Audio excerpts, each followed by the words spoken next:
Hello friends, welcome to our channel let's nurture our minds. Knee pain और joint pain के लिए मैंने एक ड्रिंक बनाई थी जिससे बहुत लोगों को फायदा हुआ है। बहुत अच्छे मुझे इसके कमेंट्स मिले हैं, बहुत अच्छे लोगों ने बताया है कि हमने तो औरों को भी बताया, उनको भी बहुत फायदा हुआ है। And thank you very much. मैं एक नेचुरोपैथ हूँ और नेचुरल तरीके से ही बीमारियों का इलाज करने की या उनका निदान करने की मैं एक कोशिश करती हूँ। वैसे तो कहते हैं कि एवरी इल हैज अ पिल, कि आप एक एलोपैथ में कहीं भी चले जाओ, हर बीमारी के लिए कोई ना कोई दवा बनी हुई है। लेकिन इसके साथ साथ एज ए नेचुरोपैथ मैं ये भी कहती हूँ कि एवरी पिल हैज अ इल, कि आप जितनी दवाइयां खाते हो, जितनी गोलियां खाते हो, उसका कुछ ना कुछ बुरा असर, साइड इफेक्ट आपकी बॉडी पर आता है। कुछ लोगों की एक आदत होती है कि जैसे ही घुटने में दर्द हुआ, कमर में दर्द हुआ, उन्होंने गोलियां खाना शुरू कर दिया और उन गोलियों से कुछ ना कुछ दूसरी प्रॉब्लम हो जाती है। तो और एक और नया आजकल एक, मुझे नहीं मालूम कि क्या ये ट्रेंड चला है कि जब घुटनों में दर्द होता है, जैसे ही डॉक्टर के पास जाओ, मैक्सिमम टाइम घुटने चेंज करने की या उनका ऑपरेशन करने की बात करते हैं डॉक्टर। लेकिन क्या कभी जो चीज हमारी ओरिजिनल है उसके बराबर हमें ऑपरेशन से वो चीज मिल जाएगी? कभी नहीं मिलेगी, क्योंकि ओरिजिनल ऐसा इस दुनिया में कोई फैक्ट्री नहीं बनी हुई है जो हमारे ओरिजिनल बॉडी पार्ट्स हमें दे पाए। जो भी मिलेगा वो आर्टिफिशियल मिलेगा, वो कितना सूट करेगा नहीं करेगा वो बाद में पता चलेगा। हो सकता है कि आपके घुटनों में बहुत दर्द है, डॉक्टर ने कहा आप घुटने चेंज करवाओ, आपने करवा भी लिए हैं, 4 महीने 6 महीने आपको अच्छा भी लगेगा, क्योंकि अब पहले आपको बहुत दर्द हो रहा था लेकिन अब नहीं हो रहा है। लेकिन उस 4-6 महीने के बाद उसका क्या इफेक्ट होने वाला है नहीं कह सकते। और मैक्सिमम तो मैंने यही देखा है जो करवाते हैं वो हमेशा यही कहते हैं अंदर चुभन हो रही है, अंदर जलन हो रही है, वो चीज तो आ नहीं रही है जो पहले थी। तो ऐसा क्यों ना कुछ किया जाए कि घुटने चेंज करवाने की नौबत ही नहीं आए।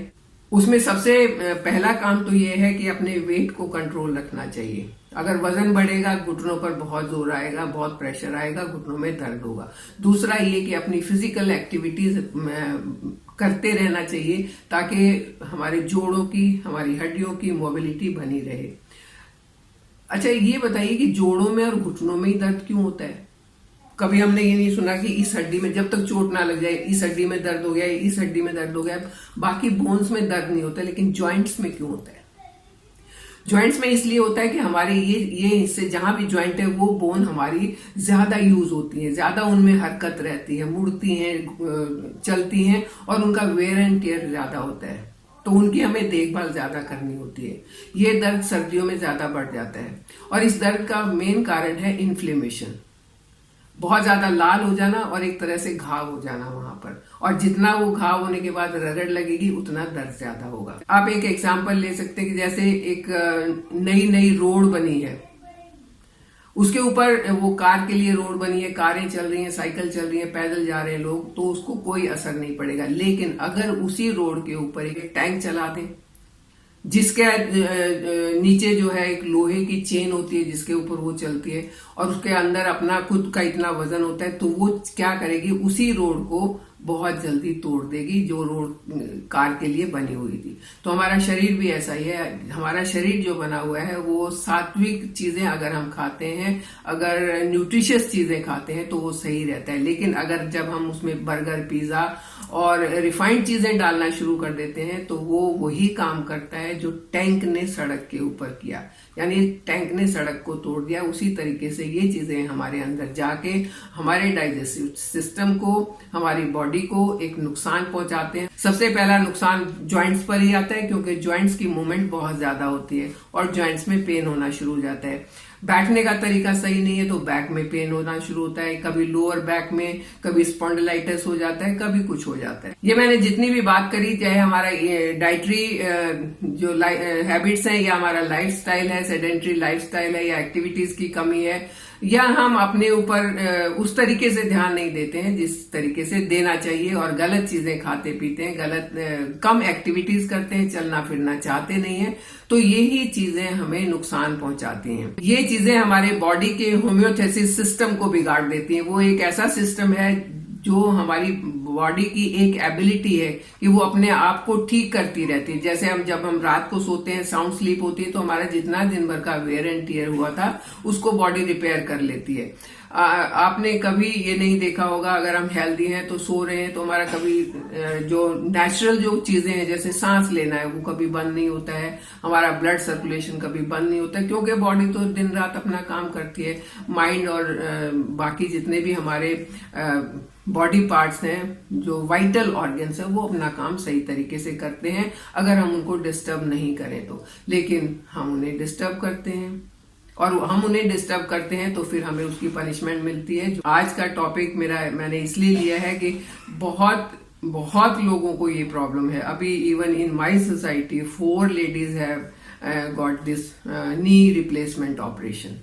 4 लोगों ने एक साथ करवाया है सोसाइटी में, और चारों के चारों में से एक तो 3 महीने के करीब हो गए हैं और अभी तक वो ठीक नहीं हो पा रही हैं। एक ने चलना शुरू कर दिया है, लेकिन खुश तो कोई भी नहीं है चारों में से।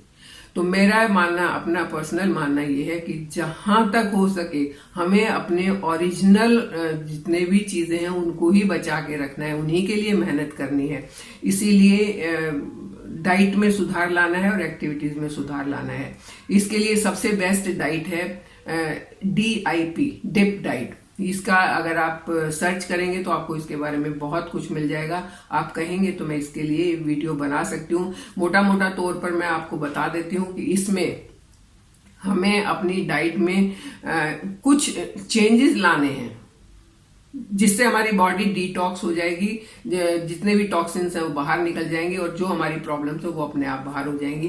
ब्रेकफास्ट आपका खूब हेल्दी होना चाहिए, जिसमें सारे फूड ग्रुप्स उसमें शामिल होने चाहिए, उसमें फैट भी होना चाहिए, उसमें विटामिन्स, मिनरल्स सब कुछ उसमें होना चाहिए, और वो हेल्दी आपका होना चाहिए, हैवी होना चाहिए। कहते हैं कि राजा की तरह ब्रेकफास्ट करना चाहिए। फिर अब जब लंच की बात आती है तो लंच में आप दाल, चावल, चपाती जो भी खाते हैं उसमें आपका सैलेड ज्यादा होना चाहिए।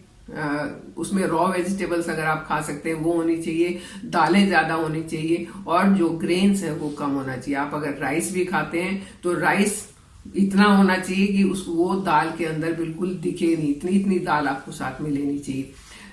तो ये जो चीज जब आपके अंदर जाएगी तो ये डाइजेस्ट बहुत आराम से हो जाएगी, और इसके जो न्यूट्रिएंट्स हैं वो सारे बॉडी को मिल जाएंगे। तो जहां जहां बॉडी में इधर उधर कुछ कमी होगी वो अपने आप रिपेयर हो जाएगा। रात को लाइट खाना चाहिए, क्योंकि रात को अगर आप हैवी चीज खाते हैं उसके बाद आप सोते हैं तो उसके डाइजेशन में बहुत प्रॉब्लम होता है।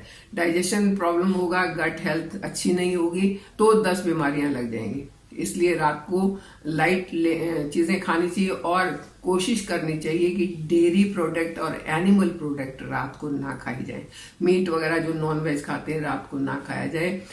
पनीर और चीज जो है वो रात को ना खाई जाए तो बहुत फायदा होता है। एक चीज का और ध्यान रखें कि आप घुटनों को धूप जरूर लगाएं। धूप के लिए कोई टाइम नहीं है, आप दिन में सुबह, शाम, दोपहर जब आपको टाइम मिलता है 15 मिनट, 20 मिनट घुटनों को धूप जरूर लगाएं, जिसके घुटनों में थोड़ा भी पेन है। साथ में आप उसके ऊपर अगर फ्रेश एलोवेरा का लीफ लेके उसको काट के और उससे मसाज करते हैं तो और भी ज्यादा फायदा होगा, क्योंकि जब आप एलोवेरा उसमें लगाते हैं तो उसका जो मॉइस्चर है वो घुटनों के स्किन के अंदर जाएगा, और वो धूप से मिलने वाले विटामिन डी को और ज्यादा एब्सॉर्ब करेगा, और जब विटामिन डी आपको पूरा मिलेगा तो हड्डियों का दर्द खुद ही खत्म हो जाएगा। बिल्कुल आसान सी चीजें हैं, अगर हम करते हैं तो अपने आप को फिट रख सकते हैं। अगर घुटनों में प्रॉब्लम हो भी गई है तो उसको भी ठीक कर सकते हैं। छोटे बच्चों को भी घुटनों का दर्द हो जाता है तो इसका एज से कुछ लेना देना नहीं है। हाँ, बड़ों को होता है ज्यादा, क्योंकि उनके जॉइंट्स जो है ज्यादा घिस चुके होते हैं इतनी उम्र के साथ, लेकिन ये तो किसी को भी हो रहा है, तो इसका मतलब है कि ये एज से रिलेटेड तो है नहीं। अगेन मैं अगर टैंक का आपको एग्जांपल दूं तो टैंक जो है रोड पर जाती है तो निशान बनाती है, लेकिन अगर रोड बिल्कुल ही अभी बना ही है, अभी बनाया है, तो उस रोड पर अगर कार भी चलेगी तो वो भी निशान छोड़ देगी। तो अगर उसमें मजबूती नहीं आएगी तो निशान छोड़ेगी। इसी तरीके से अगर बोन्स में मजबूती नहीं आएगी तो पेन होगा, दर्द होगा, इन्फ्लेमेशन होगा, कुछ और होगा। तो इन सब चीजों से अगर बचना है तो बस ये सिंपल टिप्स आपने अपनानी है, और उसके बाद पेन को अलविदा कहना है, पेन को छुट्टी देनी है। तो तो आई होप ये कुछ काम आएगी। इस तरीके से अगर आप अपने आप को संभाल पाएंगे तो सारी उम्र घुटनों का और जोड़ों का दर्द तो नहीं होगा, आप एक्टिव रह पाएंगे, आप अपने आप को हेल्दी रख पाएंगे, सिर्फ एक्टिव ही नहीं हेल्दी रख पाएंगे। जोड़ों का दर्द क्या, कोई भी दर्द नहीं होगा। अगर बॉडी में टॉक्सिन्स नहीं होंगे तो कोई प्रॉब्लम ही नहीं होगी। तो आप प्रॉब्लम फ्री रहिए, मेरे साथ बने रहिए, चैनल को सब्सक्राइब कीजिए। Thank you.